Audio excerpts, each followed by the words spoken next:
Mandatory? গঙ্গার পাড়ে বসে সিগারেট খাওয়াটা কি বাধ্যতামূলক?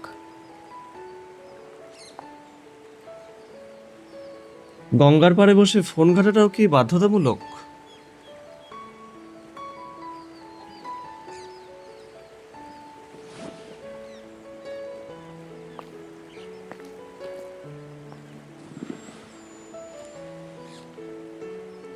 ঠিকই বলেছেন, গঙ্গার পাড়ে এসে নদীটাকে আর কেউই উপভোগ করে না।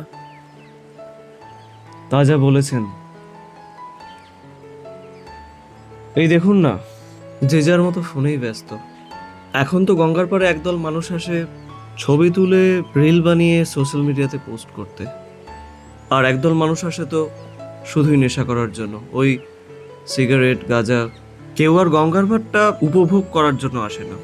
নদীর ঢেউয়ের শব্দটাও কেউ কান পেতে শুনতে চায় না। অনেকের তো আবার কানে হেডফোন, দূরে ওই বক্তা মাছ শিকার করছে, সেটা আর কেউ দেখে না।